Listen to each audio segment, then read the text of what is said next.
నమస్తే కడప వార్త. ఆర్టీపీపీ ఎప్పుడు వివాదాలకు కేర్ ఆఫ్ అడ్రస్ గా మారుతూనే ఉంది. గతంలో బూడిద కాంట్రాక్ట్ విషయానికి సంబంధించి జేసీ ప్రభాకర్ రెడ్డి, తాడిపత్రి ఆదినారాయణ రెడ్డి, జమ్మలమడుగు వర్గాల మధ్య తీవ్ర గొడవ చోటు చేసుకుంది. ఈ గొడవ జిల్లా స్థాయి నుండి రాష్ట్ర ముఖ్యమంత్రి వరకు వెళ్లడంతో ముఖ్యమంత్రి ఈ విషయమై సీరియస్ కావడంతో ప్రస్తుతానికి సద్దుమణిగిన మళ్లీ బూడిద లిఫ్టింగ్ విషయంలో గొడవ ప్రారంభమైంది. ఒకరినొకరు కర్రలతో కొట్టుకోవడమే కాకుండా పోలీస్ స్టేషన్ లో కేసుల వరకు ఈ గొడవ వెళ్లడంతో కలమల్లలో ఉద్రిక్త వాతావరణం నెలకొంది. ఈ బూడిద వ్యవహారానికి సంబంధించి ఆర్టీపీపీ లో సోమవారం యాష్ పాండ్ వద్ద ఇరు వర్గాల వారు ఘర్షణకు తలపడ్డారు. కలమల్ల ఆర్టీపీపీ యాష్ పాండ్ వద్ద కొన్నేళ్లుగా సంజీవ్ రెడ్డి యంత్రాలను ఏర్పాటు చేసుకుని వాహనాల్లో బూడిద నింపేవారు. ఇదే పనులను ఇటీవల వెల్లాల రామ్మోహన్ రెడ్డి అనే వ్యక్తి కూడా రావడం తటస్థించింది. దీంతో ఇరు వర్గాల మధ్య పచ్చగడ్డి వేస్తే బగ్గుమంటోంది. బూడిద నీరు పారే పైపు లైన్ అంశంపై కొద్ది రోజులుగా వాగ్వాదం ఉంది. ఇదే విషయానికి సంబంధించి రామ్మోహన్ రెడ్డి తన అనుచరులతో కలిసి సంజీవ్ రెడ్డి, విద్యాసాగర్ రెడ్డి, నారాయణ రెడ్డి, బ్రహ్మానందరెడ్డి అనే వారిపై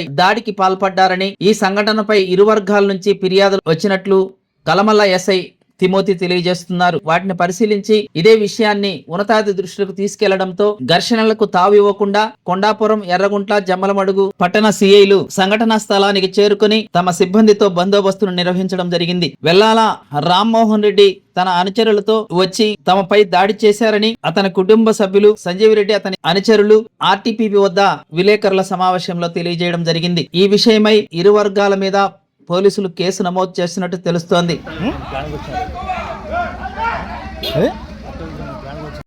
ప్రతి ఒక్కరూ తప్పనిసరిగా యూట్యూబ్ లోకి వెళ్ళి కడప వార్తను లైక్ చేయండి, సబ్స్క్రైబ్ చేయండి. ఇట్లు మీ జి రమణయ్య, ఎడిటర్, కడప వార్త.